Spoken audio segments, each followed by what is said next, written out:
Well, this is an afterthought.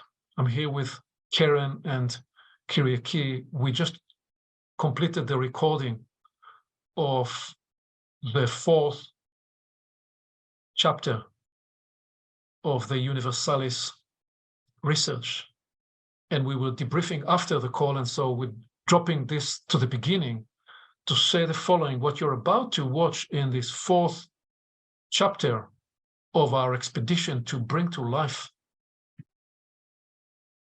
in discovering the possibility of Homo Universalis builds on the inquiry of space making and the tool we call Loom work. And what this particular episode is about is taking those capacities and tools and bringing those to life through practical examples, including in business, in relationship, in leadership. You may ask, how does it relate to Homo Universalis? Well, one way to think about this is we will not evolve our way forward, humanity, that is, just with our heads or just with our ideas. We will need to fail and succeed our way forward and upward into our evolution as whole people, individuals, families, organizations, businesses. All of it will need to be unlocked into its next potential. So that's the context as to why we are coming into those concrete examples. And inside it, the intent is to give you tools to empower you into the discovery research by yourself. How about that as a bridging on the front end, Karen, because that's what you suggested would probably be assistive there. Yes, I think that really brings it into the context. And actually, as you were talking, I believe there's one of the squares or one of the parts of the loom that actually relates directly to what you're talking about. It discover the journey into loom work application.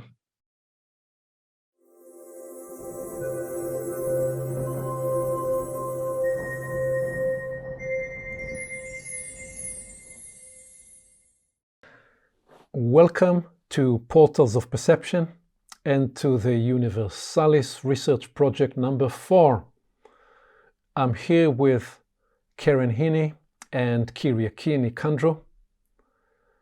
Kyriaki, Karen, welcome. Hello, Aviv. Good to be with you and Karen. Hello, Kyriaki. Hello, Aviv. It's good to be here to continue. Well, so in the interest of transparency, we just recorded our 3rd episode, and we said, what the heck, let's do number 4, let's build the momentum here. And so I am still in my visit to Lisbon, Portugal, in a nice little resort here on the beach. I came here to lead a strategy event for a leadership team from a Silicon Valley company. And it's part of the discovery laboratory of living into these endeavors concurrently. The leadership and strategy work and the portals inquiry that we engage in, where we inquire about the leading edge of human development and evolution. So this is going to be our 4th chapter, 4th episode, and we want to go deep and concrete and practical about furthering space making and loom work, and specifically the even broader set of applications of loom work as a tool, as a way of doing and creating in the world, in whatever it is that you are seeking to do. Before we launch into that, let me ask you what would you offer as a bridging awareness by way of a theme, an appreciation, and awareness from the third recording as we move into the fourth recording? Hello. I think at this point, I'm really beginning to you use the word practical, and I think that's the word I think about. There's something about entering into this world of discovering space-making aspect of the Homo Universalis, or the new operating system, or a new map, or however we want to call it, but it isn't defined. It's a limitless potential. However, it's not completely, what's the word, when something's very light and nefarious and has no tangibility about it. I can't think of the word at the moment. It hinges upon very practical and accessible and very personal endeavors. So it's almost like a paradox. It's this contradiction of something being totally open-ended and to be discovered with no guidebook, which is wonderful, because if it was predetermined, then we would not be human, and we would not have this wonderful, extraordinary capacity to actually be, well, in terms of the portal's very accessible phrase, to do with co-creating the future, and the choice, the wonderful aspect that humanity has a choice. And then the other, on the paradoxical side, it's very much facing and challenging that we actually have to do something. And the inquiries that Aviv has really expanded on the depth and the different dimensions and facets of how to approach them. It's not that we have to take it all on board.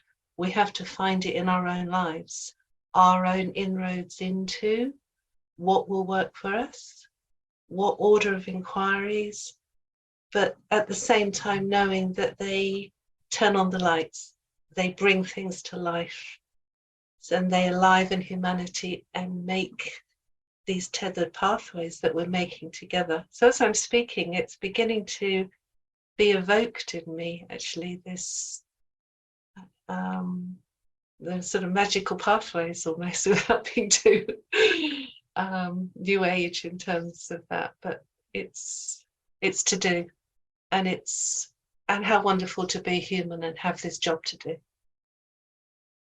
Thank you very much, Karen. Two beautiful notations there. First, the love of paradox. We love paradox because we grow through paradoxes. And second, all I'm sharing are various starter samples of how I work with this, and the invitation is not to do what I do with it, but to find what it is that you will do with those tools and capacities in yourself in your own way. So thank you for those two important locatory advisory comments as we launch into this fourth recording. Please, Kyriaki. Yeah, what stayed with me from the previous recording is how special a tool inquiries and questions are into opening up a whole panorama of choices, of different levels of perception, of maybe different parallel realities that are going on at the same time, and starting journeys that may glue us to more significant truths about things, or to the solutions that we are looking for, to new inventions, and to evolution, really. So the question that is now alive with me, it's okay. I am not a researcher. I'm not working, let's say, in a high laboratory in a university, or I am not the research department of a big company. Let's say I'm a simple human being in my everyday life. How this tool can be applied there. So that is a kind of, is it relevant? Is it relevant for the everyday human that goes to work 9 to 5 with the problems, the kids, the this, the that, and how we can incorporate these tools into all levels of life, to everyday life. Yes, yes, and the one thing I'll draw as a distinction point to what you said, Kyriaki, thank you, is okay. So you're not, none of us, myself included, I'm not working in a laboratory in some advanced top university, even though some of those people sometimes came to my seminars and workshops. But nevertheless, what I will say in reply is we are rich. The most advanced research laboratory in the universe, simply by being a human. And what we are inviting is in this prospect of researching the Universalis prospect, or as a next evolution for human life, is that we are each truly the most advanced laboratory for the discovery of that research. So thank you for these starters. And you offer the Kyriaki a constructive challenge. Can we make it real for the person that is grappling with life? So let's see if we can. And you'll keep us honest and accountable to the degree that you can. So with that, let me bring the slide for that. And here we go. So,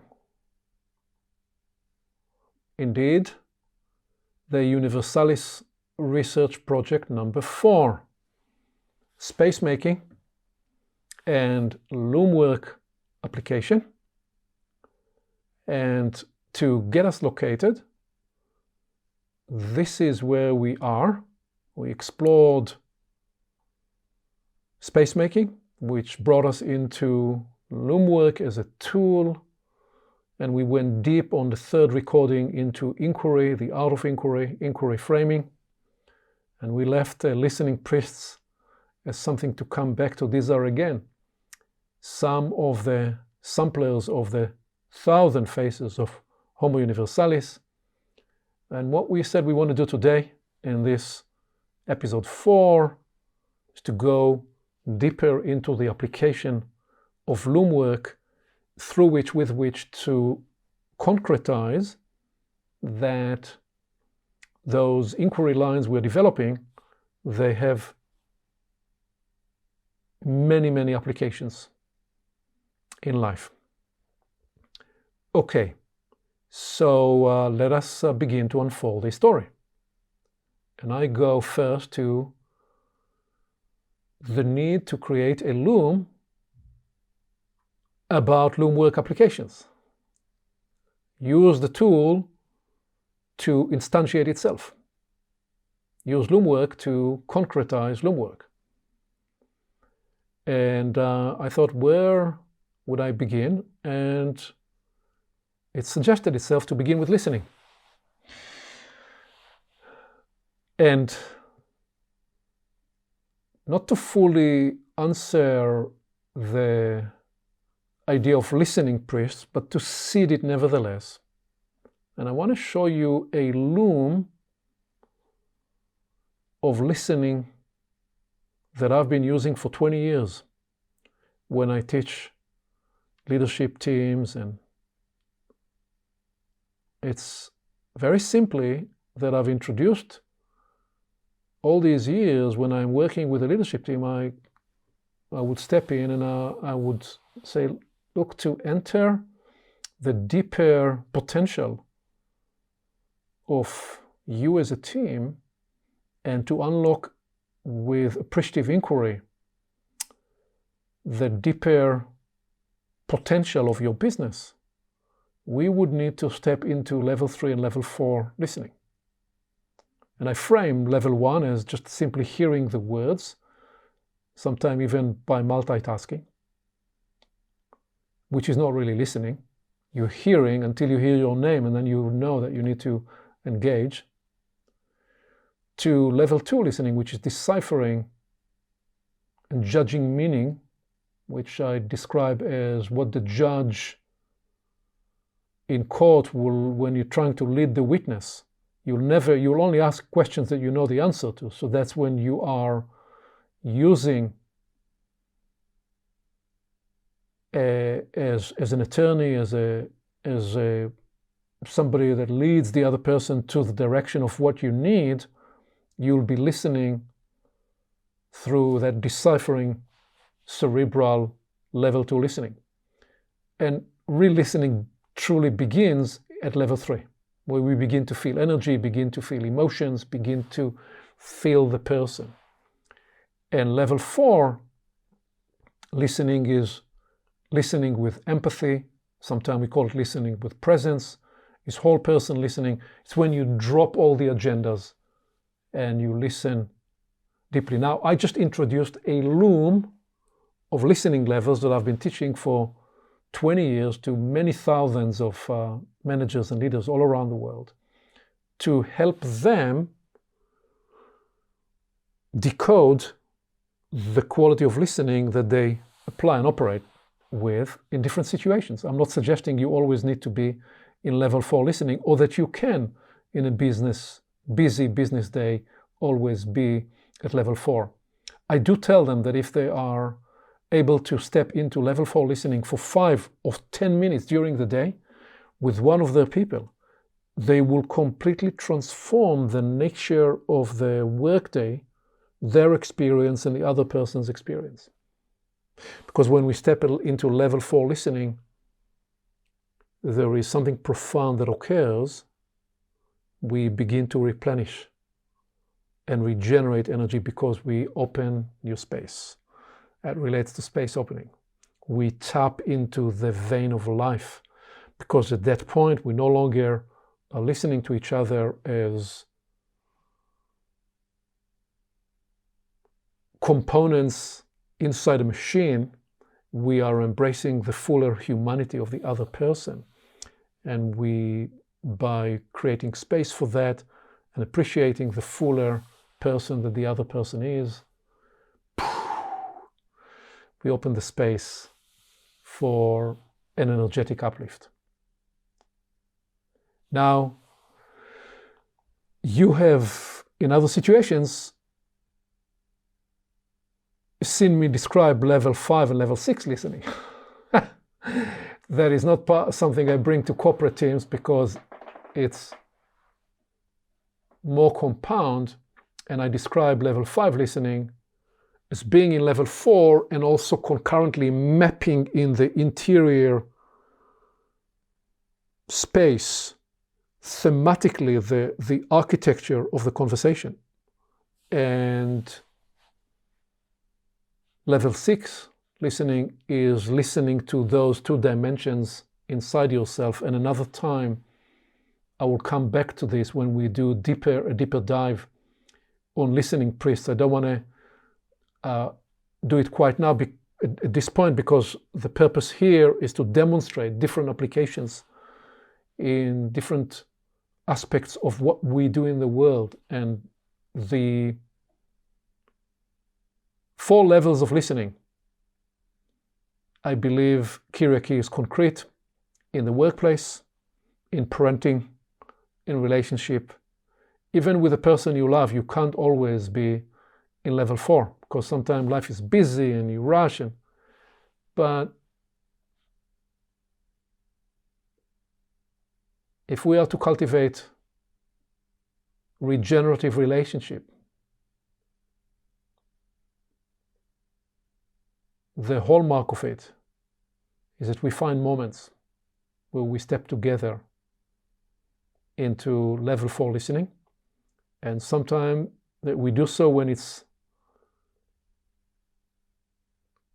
most difficult to do so. And when one person does it, it helps the other person do it.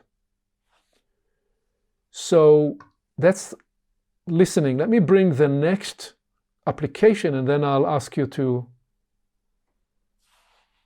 make a comment to this. Because so what I do in coaching work, I use listening level 5 as my core coaching tool. Often I will start a coaching conversation, and this may be a senior executive in a company or a CEO of a company, and I will simply say, how are you? What's up? What's top of mind? And what I will often get is a download of 5 or 7 or 10 or 15 minutes of all that's going on in that person's life, he or she. And I've practiced for 30 years how to listen to that in a constructive way. So the first is I'm in listening level 4. I'm there without an agenda, with no judgment, just appreciating the complexity of what's on that person's plate. It is extraordinary what people in the world need to cope with today, especially when you have large responsibilities and you are leading large organizations. Not that leading a family with 2 or 3 children is, and or 2 or 3 pets is not a compound, complex assignment. It is. It's just very prevalent and very obvious when you get to deal with people that carry large organizational responsibilities. So I listen, and sometime at the end of those 5 or 10 or 15 minutes, I'll say, all right, so what I've heard is I've heard you now describe issues in 4 buckets. That's me creating a Loom. That's a Loom work application. There is one bucket which is strategic, and then I will delineate that within the strategic bucket, there are 2 key points that are on the table at the moment. One is to do with the long-term strategy, and one is specifically a product strategic choice that you and your team need to make. So that's bucket 1 with 2 issues in bucket 1. Then I'd say there is an operational bucket. You're dealing with 3 crisis points, 2 of which relates to supply chains and shortages, and 1 of which relates to how there was an organizational change in one of the other teams you are counting on, and because of that, that creates an operational bottleneck. So I'm literally mapping and creating a Loom back to the person. And then I'd say, and there is a 3rd bucket, which is your leadership team.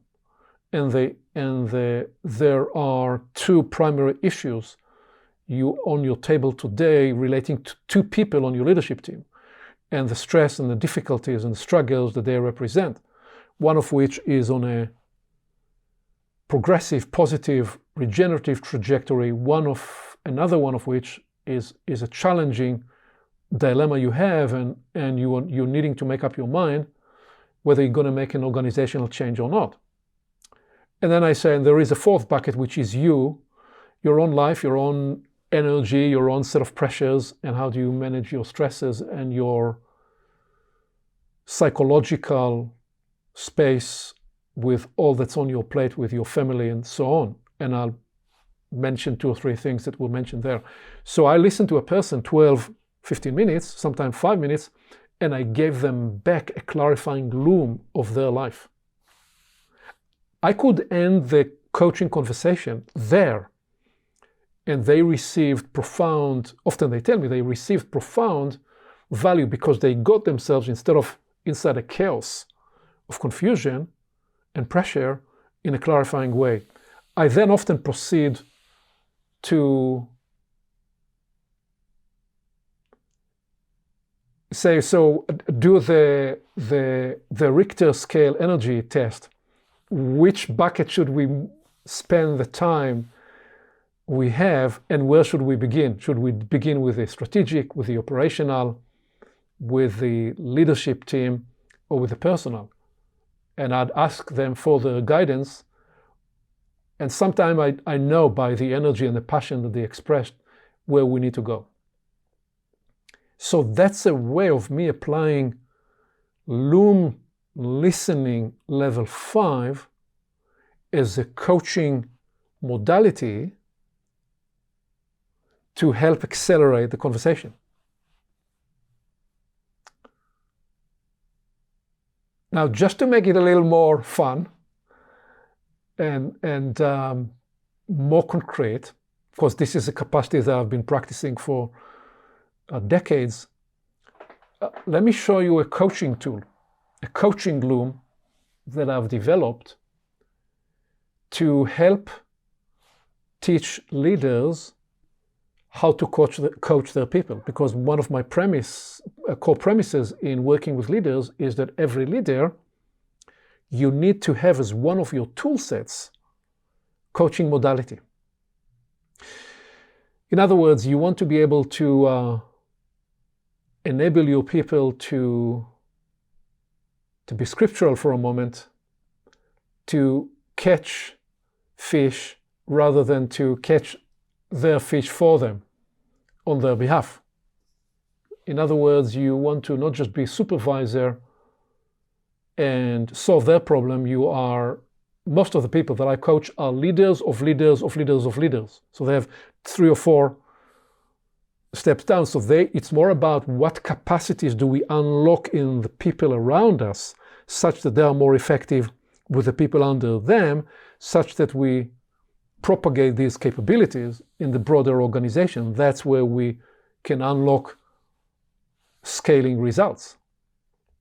And one of the premises is that you can't just be, as a senior leader, very effective in framing strategy and in creating a vision. You need to also be a mentor and a coach to your people. So this is the slides I use, and I give them literally, sometime I will teach a half day on this, but in many of the strategy events that I lead, like the one I will be doing this week, I walk them through this coaching loom literally in 5 minutes. And then I let them go into breakouts in groups of 3, so they get to coach, be coached, and observe the coaching. And there is an exercise where they, for 20 minutes, and they change roles. So everybody get to quickly switch on and activate the coaching journey that I give them, and they get this as part of the handout material of the event, and they can actually use it with their teams. And so what this is, there are many coaching modalities in the world, and people go and spend years learning to coach. Great. What this is about is giving somebody 5 minutes download that they can immediately turn around and use it as a tool set to coach another person. So this coaching journey begins with discovery. Every coaching conversation begins with discovery. You either discover what the need is with the person you're coaching, or you're discovering what the opportunity is. The person that comes to the conversation with you, they either know what their need is or what the opportunity, or it's vague, so you may go through this phase quickly, or they may think they know, but actually through the dialogue you help them clarify at a different level what the need or the opportunity is. And the discovery leads to evoking about the need or the opportunity, situational awareness, and greater insight about what is the opportunity about. And so there are a range of inquiries about this. You'll see that this, and we talked in third recording about the art of inquiry. You'll see that the entire coaching journey is essentially a journey of inquiries. That's what this tool is about. And when we evoked situational awareness and opportunity insight, we are now beginning to explore alternative responses and strategies to address this situation and this opportunity. And if a coaching conversation is effective, it lands with defining some specific concrete actions and what success look like and timing. So here is, and this is not a linear journey. Often we discover, which leads to evoking, and then as we begin to explore the alternative approaches, we are also rediscovering the need at a different level. So here is what it looks like. Here are a set of questions that you may choose to deploy in the discovery phase. You would ask what's going on, what's top of mind for you.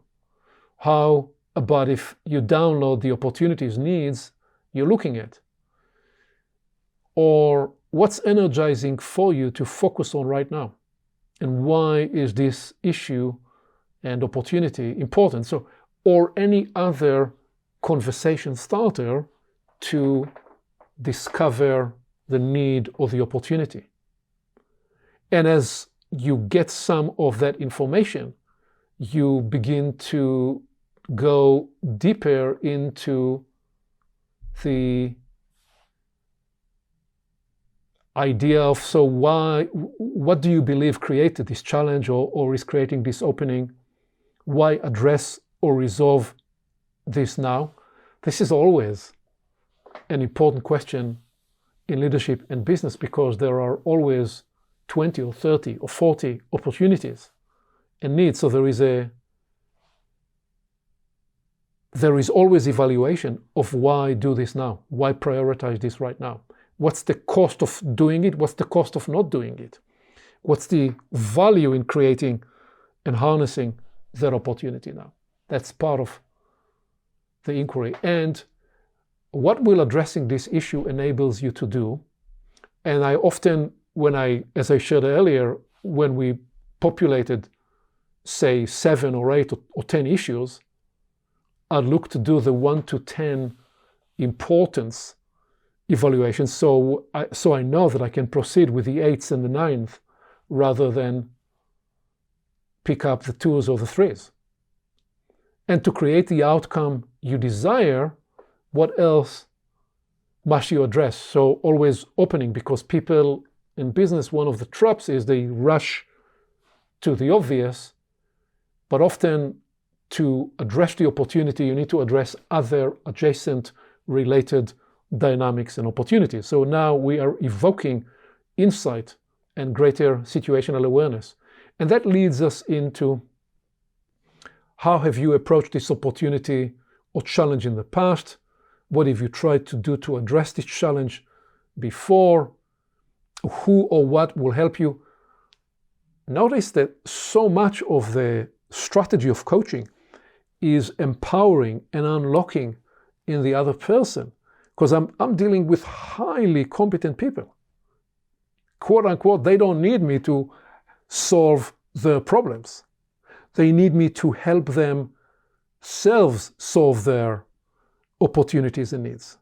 So I will offer point of view somewhere in the coaching conversation, especially if it's a person that I've worked with for a long time, and I'll offer all sorts of tools and strategies and how other people approach this situation, but never as a first thing, because I'm much more interested to use this coaching journey, this deed coaching journey, the discover, the evoke, the explore, and the define, as a way for them to frame their strategy. Because if they develop their strategy, they will feel that they own it.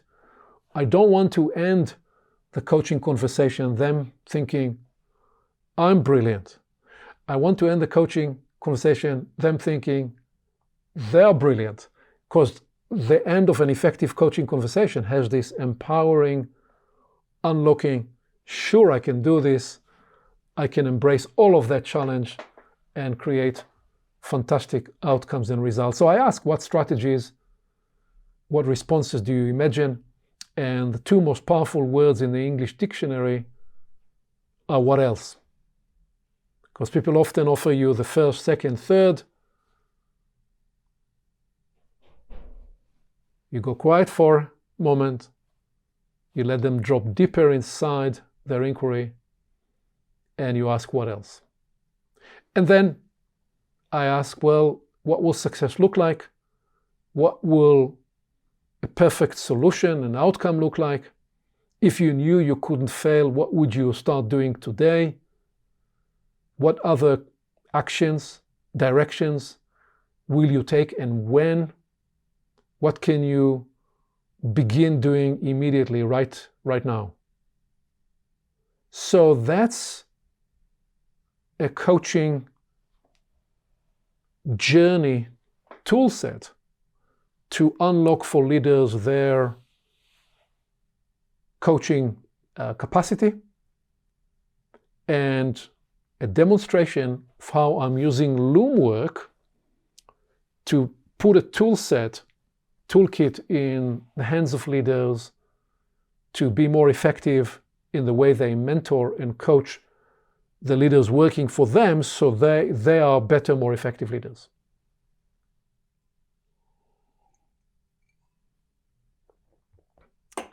Okay, how is this resonating? What from this do you find relevant for you, or take it, Kyriaki, through the test that you offered us in the beginning? How can this be concrete for anybody, really? Yeah, well, what I find interesting, Aviv, about it is that you don't start from the actions. That usually top executives and managers, there are various levels, of course, are very, very much like housewives. They have the same the same practical and quick reflexes. It's just in different territories. So the housewife is often the manager of the house, the kids, doctors, the this, the that. So it's not very different from a manager of a small or big company. So, or a teacher maybe in a class. So I can see this is applicable in many situations. And what I find and usually these people, or housewives or managers, they have quick reflexes because they are practically based, because they have to deal with a lot of things. And if they respond with that mindset, with a quick reflex, probably they're going to not be choosing the right pathway. So I find interesting that you slow down, you start from a completely different point of view, you think, you explore, you evoke. So I find this journey very useful before, let's say, going to decision making and going to actions. Well, Well, This is the one. Yeah. let me just say, Kyriaki, if they are in the job they are in and the role they're in, they're likely many times to be successful in leading directly into action, or else they wouldn't be in this role. They do have often good instincts and are effective and successful, otherwise they wouldn't survive. The point you're making, which is very important, is that there are always in every situation dilemmas where you can't apply that tool set of rushing to action. And especially we use in the coaching space exactly what you're describing. It's that word, to slow down. To speed up, we need to slow down.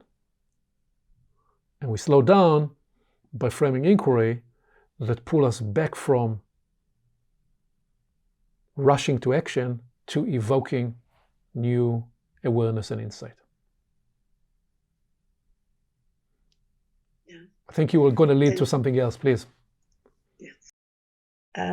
Just to say also, I don't know if it's in the next, but something that is a question in me is how to deal with hard decisions. So when you, let's say, when a manager has to, from this process, he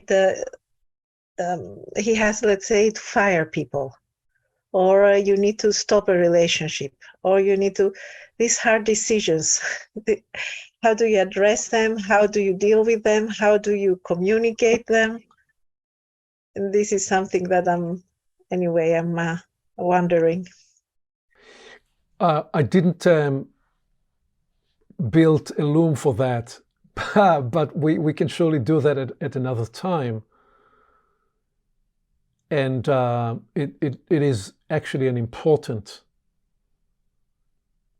example of where you want to use a Loom to walk yourself through hard decisions. And there are different categories of hard decisions.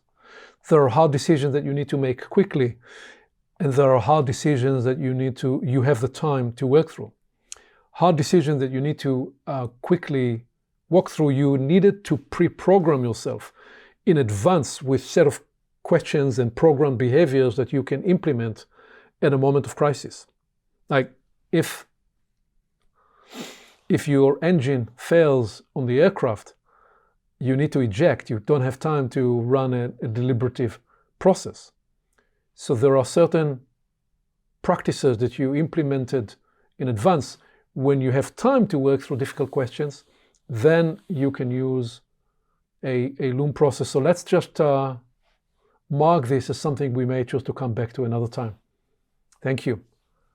Please, Karen, any thoughts about the listening application and or the coaching application of Loom work?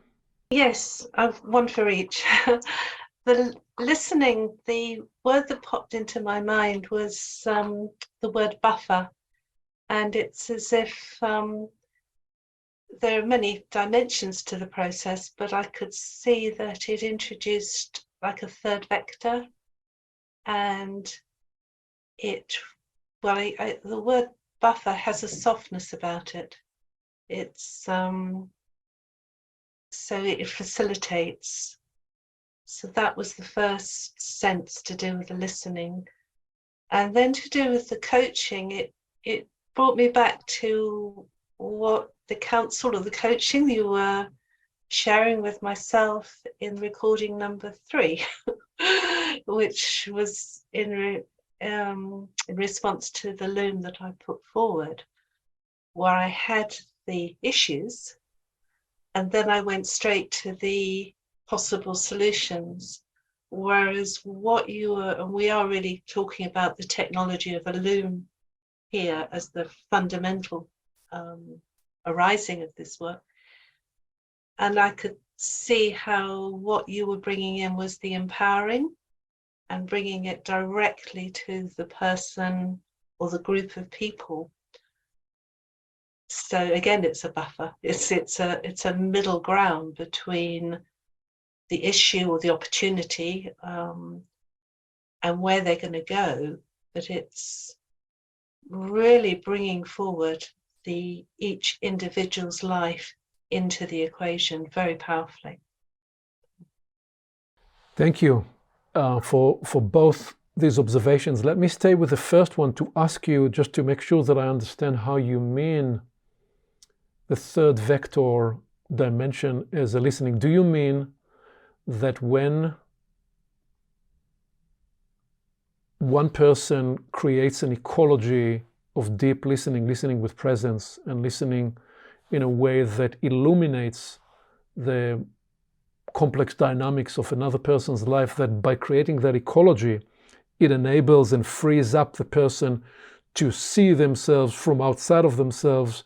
And in that sense, you use the term third vector to mean transcend whatever binary or polarizing dimensions they're grappling with their life. Did you mean it in this way, or did you mean it in any other way? It was, well, that I think is valid. I think it was simpler than that. It was really that there was a space in between. Right. So that when one person was speaking, the other person was listening. There wasn't, and I think it comes back to what Kyriaki was talking about, to do with response and reactivity, which is often happens when things are directly adjacent. And it's like the something in the middle, which is presence of mind, and it can be presence of mind from both participants or just from one. And that would create the ecology that you're talking about. I think there are different dimensions and aspects to it. So the ecology is one, but it's somehow allowing time, space, circumstance, and there's probably many other things, but it's taking two singular things into a greater complexity that allows more life to be at play. Yeah. Wow, you're once again just retethering us to the core premise we are exploring in these early stages in the Universalis research project, which is spacemaking. And I suppose what I'm sharing with you and what I'm making the point of that, I've made a very successful, lucrative career in consulting and coaching by creating for people the permission to give themselves space to slow down and be reflective. Just that simple thing that people don't, in many circumstances, find the way or the access or the courage or the psychological space to give themselves that permission. And I will be tested in that again this week, because there will be a point, some point late on day one or halfway through day two, there will be a rush and a pressure in the room mounting for convergence to translate, okay, so what are we going to do about all these things?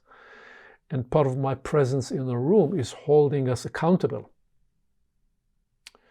to the inquiry, not to resist convergence and practical application when we need to, and when we do so effectively, and yet integrate even more insight and awareness to it. Because one of the core observations for me with people in leadership is that they're often captured, not everybody, but many leaders are captured by this idea that when I do something, I am acting as a leader. Sometimes the doing that you need to engage in is actually make space. And it feels not like doing.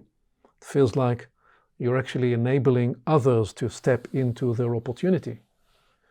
But there is an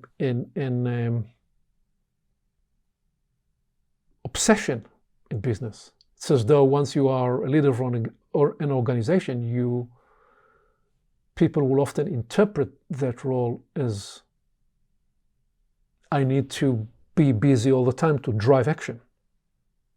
And that works for certain elements, certain dimensions of producing results, but it doesn't for others. So they need me at the table or in their space, to help them create a reflective space where it's not just about the action you're going to take. It's how do you ensure that the action you're going to take is as efficacious and as impactful as can be. And the daring move we are making here is we're drawing a bridge from that to our inquiry about Homo Universalis. Because in the work that Kyriaki and I engaged in when we wrote the 3 journeys, and the journey 1 and especially journey 2, the ensoulment journey, what it suggested that to spiritualize the world with our luminescent, elevating potentials, we actually need to journey to the middle of life, to embrace leading and managing and parenting, and to borrow your frame there, Kyriaki, being all of us being the housewives of the different dimensions of our life. We all, masculine and feminine, we need to embrace the housewifing, both the midwifing and the housewifing. So the midwifing of our new possibilities, and we can only midwife our new possibilities by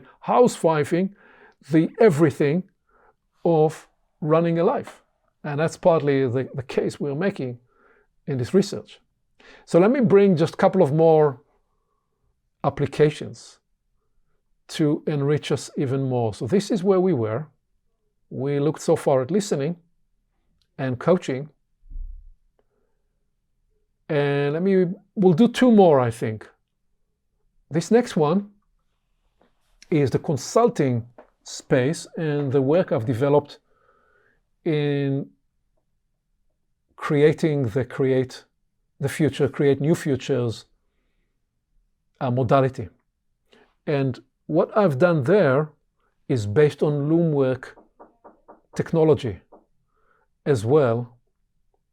And here is the core premise that I bring to this work, which is that to create the future of a business, to create the future of an organization, we need to work from the future state backward. In most situations, in large companies, they do what they call the planning, but they do the planning from the current state into the future.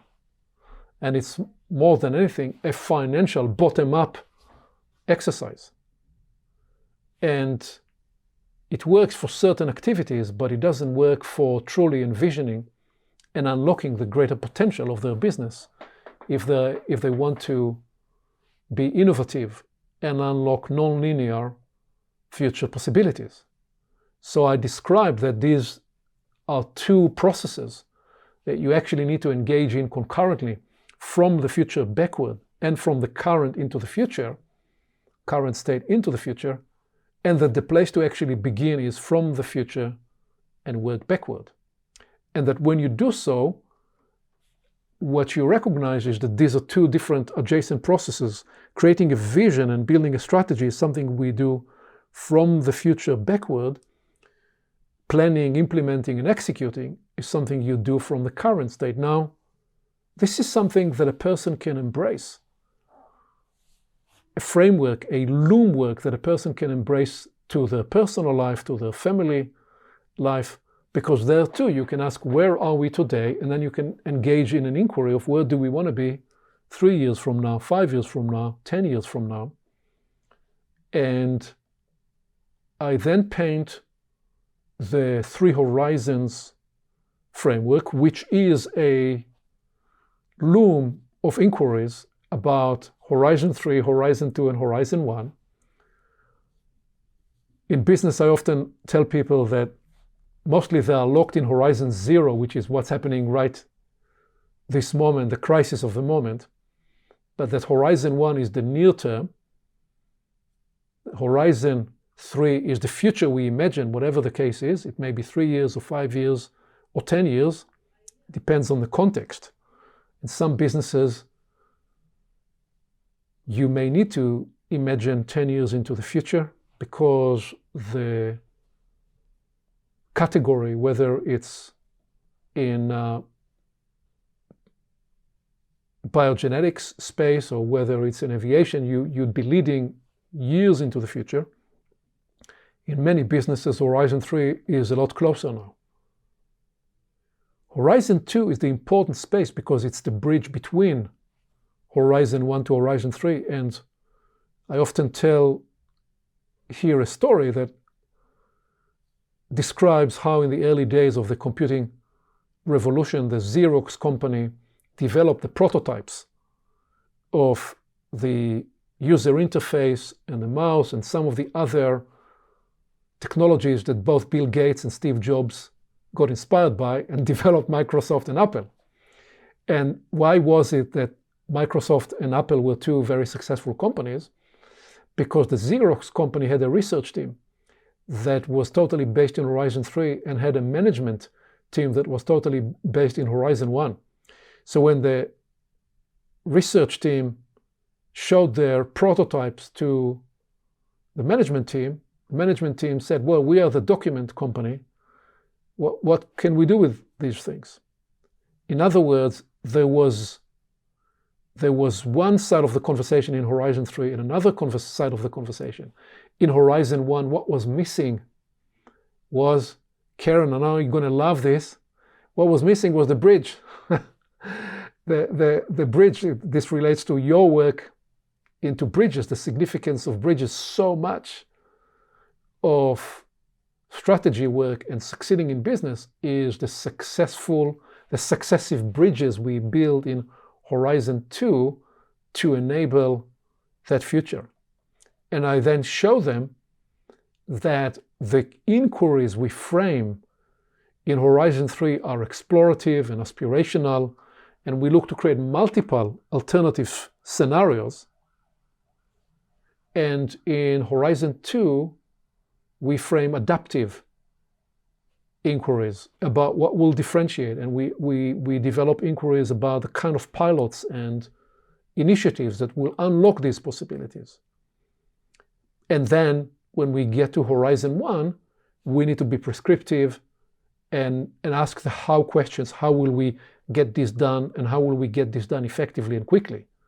So in Horizon 3, we frame inquiries that unlock the transformational potential. In Horizon 2, we develop innovative pilots and initiatives. And in Horizon 1, we accelerate the execution.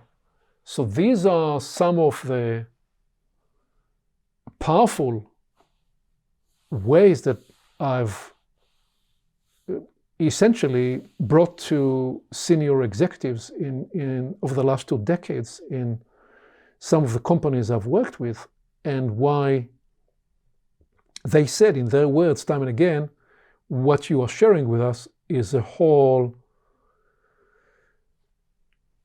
different kind of change the game of what strategy is about, because of some other dimensions that we bring into the create new futures modality, that and the way we engage the inquiry about who we are as leaders in that future, such that we alternate these inquiries. So let me pause here and see what that brings up in you. That's core business terminology, and yet totally applicable to a person's life. Let me pause here for a moment. What would you bring to this as a reflection? What comes up for you? Yeah, this is huge. Yeah. So in a way, because it's so vast, it's bringing up some of the current considerations I've had that I know I've shared with you some questions about assessment as an example. This may have another box all to itself, but I can see it's totally part of the same pattern of the sort of future orientation, the two different sides. You're not assessing something from where you are locally, but it would be from what your aims are, what you're trying to do. So that's one thing that can be hugely opened up and have a whole loom of its own. The other one is to do with embodiment.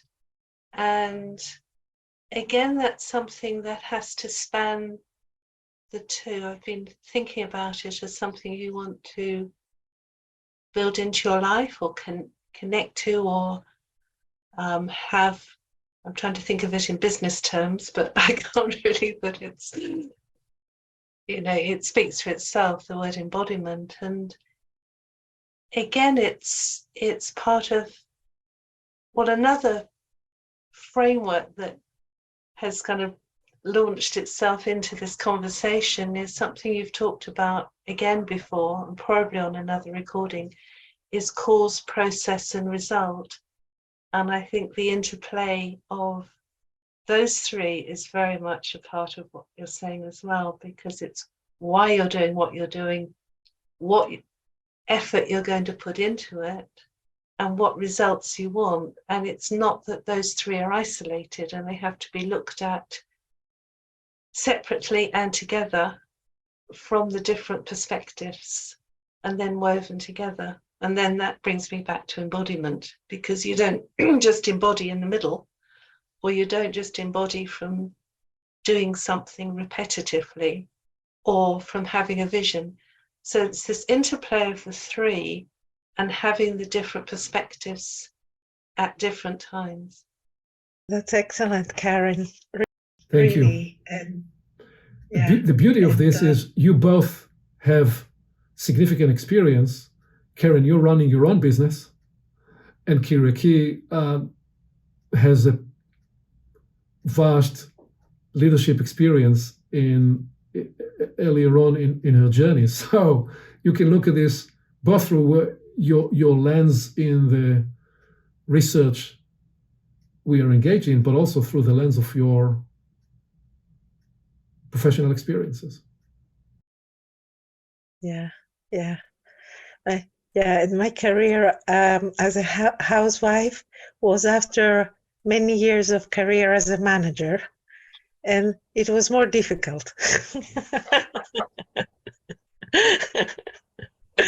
Anyway,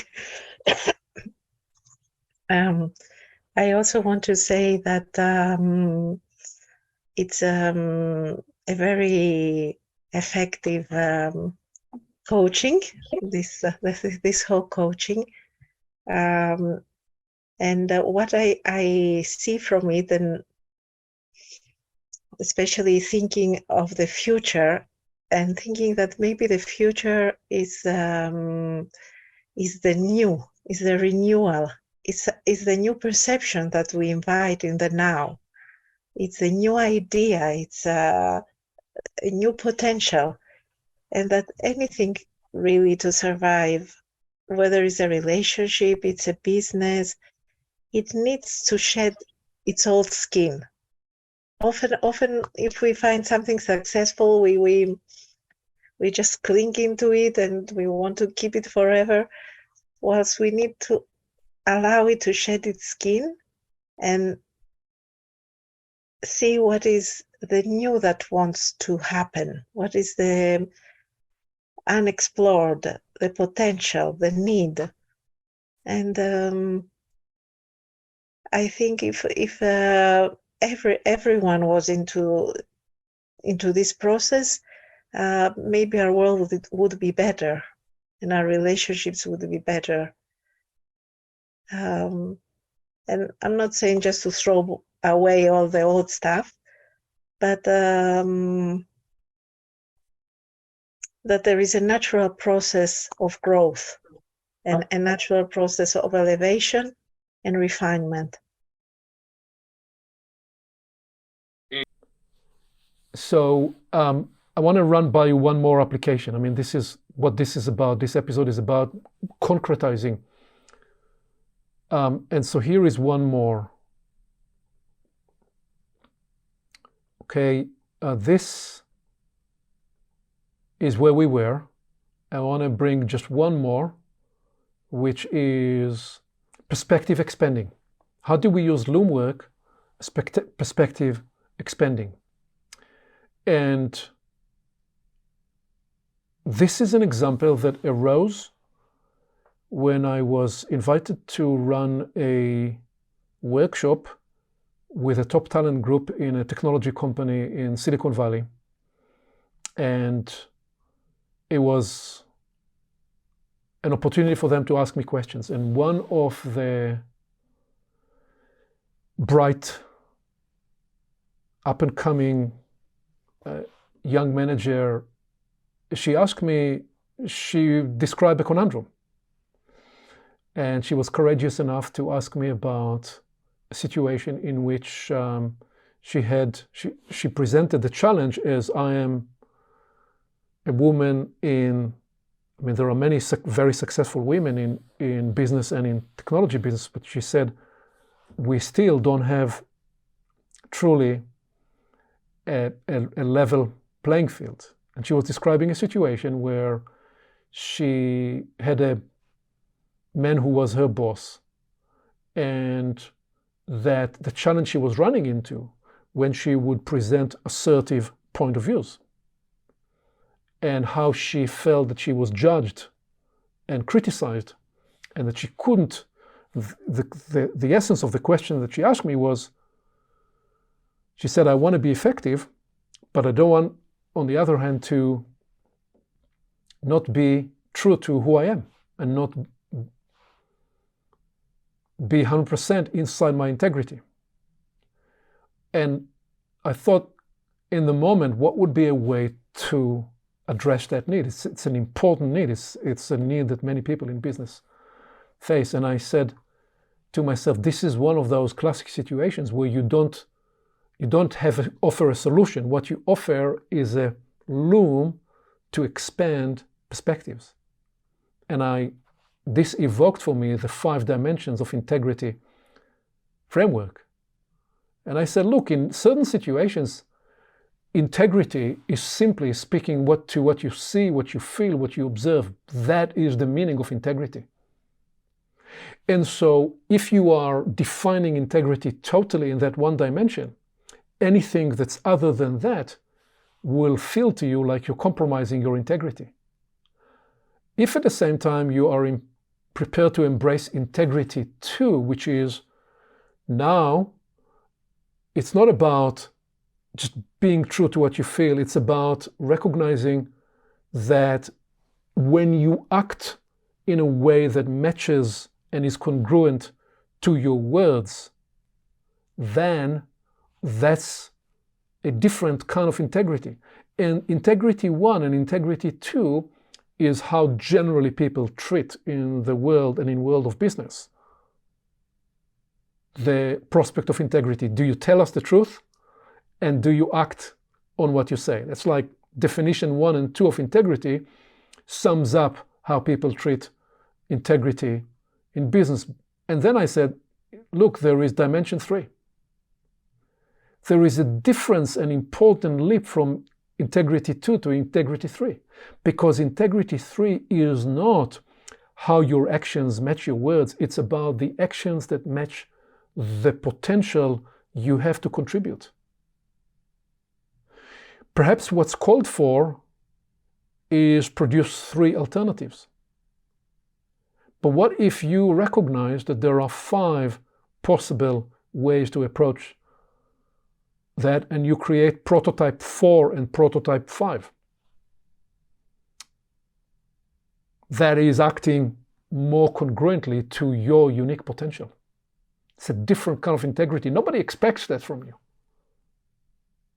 And then add to it integrity 4, which became part of the perspective that she said, I recognize that I need to embrace integrity 4.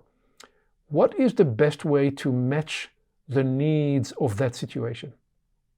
In other words, how would I communicate with that person in a way that it's not that I will feel that I'm compromising myself, but I am no longer limited to just speak my truth. I recognize that the other person may have a challenge, and for me to be effective is to curate, to choreograph, to customize my communication style in a way that would be more effective. That is where she had the rub, and she felt, okay, I want to embrace that capacity without losing the honesty between me and finding the circumstances where I can speak in my own voice. She said, I'm prepared to embrace integrity 4 when I can find safe situations or appropriate situations to not lose the voice of integrity 1. In other words, integrating these two perspectives. And then integrity 5 is live into your purpose. As a mother or as a father, you don't always say what you feel, because whether it's a 2-year-old or a 9-year-old or even 16 or 17-year-old or 20-year-old, as Kyriaki will remind us, you say to them what you appreciate belongs within the loom of needs of their life. This was a practical application of assisting a moment of need where somebody felt conflicted in a situation that they couldn't express their voice. And instead of me telling them you should do this or you should do that, I took a step back and I offered a loom of perspectives inside of which they found what was right. She found what was right for her to do as the next step. So I'll offer that as one more application in real life to address conflict through loom consideration. So how about this as our journey today into loom work application? And I love it that we did not complete the loom, and we can always come back and complete the other, whatever 5 boxes we have there another time. What would you say as we bring this to closing? In our 3rd recording, we focused on the art of inquiry. What we wanted today in this recording was we wanted to bring it to practical, concrete examples of life and leadership and relationship, and bring some real examples into how loom work is something that is philosophical and open-ended and is also concrete and practical. What closing thoughts would you want to offer? I want to say about this loom, these 5 steps on integrity, that is really brilliant. Particularly for me, what resonates is integrity 3 and integrity 4. So your actions match your potential to contribute. So not just what is now active in you, but what can be activated or has a potency. And a friend of mine was going to give a small lecture about a book that he's written, and he said, "Do you have any advice to offer?" And I don't know why I said to him, "Go and speak to them as if you were speaking to the UN." So don't limit your potential in the fact that it's maybe 10 people or your neighbors, but speak from that place and from that love of you, what wrote that book, and enjoy it to the fullest as if you were as if that was so critical and so special. And he did that, and somehow it was very effective. And when you said that, I thought maybe that was part of Integrity 3. And if then your actions or your decisions match the need at hand, it's even more, you tap into a completely different energy, unleash and unlock, because the need, no one can resist when you are responding to a need, because you're coming not from the personal, but from the higher, let's say, personal, or from a function assembly. So, yeah, great, brilliant. Thank you, Kyriaki. So remember in recording 3, we talked about how inquiries can open vistas of possibility. In this case, somebody faced a conflict. I didn't solve her problem. I didn't tell her what she needed to do.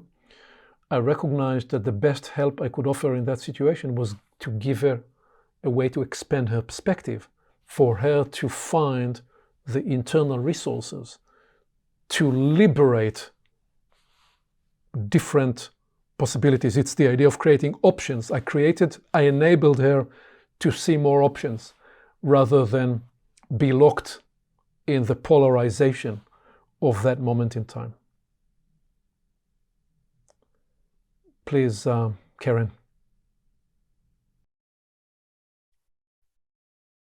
Yeah, I love the 5 integrities. It's the difference between, doing what you have to do, or I think the analogy is, I used to be a teacher, is there's teachers who just do the job because they're paid, and then there's teachers who do the job because they have a vision about children, and it's huge. The difference is that you're coming from 2 completely different perspectives. And the other thing I think that weaves through the whole recording from today is, yesterday I was with a group of people and we were talking about the difference between something being contextual or conceptual and experiential. And I think a lot of the things that have been looked at today really open up the whole meaning of experiential, because it's about living these concepts, actually bringing them to life through different technologies to different groups of people. So they can look like words on a slide and they can be contextual, but how you've described them and where you've been coming from in this broader context of a whole new operating system for humanity, the Homo Universalis, is all about living it. And I think from really very recent experience, I think when you step into the slightly bigger dimensions, you don't feel the vastness of things. You feel the nuances of the issues that you have to face and deal with. It's almost like a reversal, another paradox maybe. You feel both, but I think it's in grappling with the nuances and the nitty-gritties that you're faced with, that somehow you release your life into these middle grounds and the potentialities that these recordings, these concepts, these experiential lives are opening up. Thank you. Thank you very much, Karen. So this is the experiment of today, and to say in closing, these 5 levels of integrity could be used as a loom in the relationship space, in the relational space, where it becomes evident that integrity 5 is not more important than integrity 1. We need to integrate all of them. How you feel and how you experience in the moment is actually part of it. We can't always just transcend and forget how we feel in the moment. Rather, we want to integrate these perspectives. So let's see where the next step shows up, we may choose to go deeper into Loom work application or anywhere else. If you traveled with us through to this point, enjoy the discovery and take whatever 1 or 2 tools that are useful for you and explore. Enjoy the discovery in your own Universalis playground. Thank you, Karen. Thank you, Kyriaki. Thank you, Karen. Thank you, Aviv. Thank you. Bye.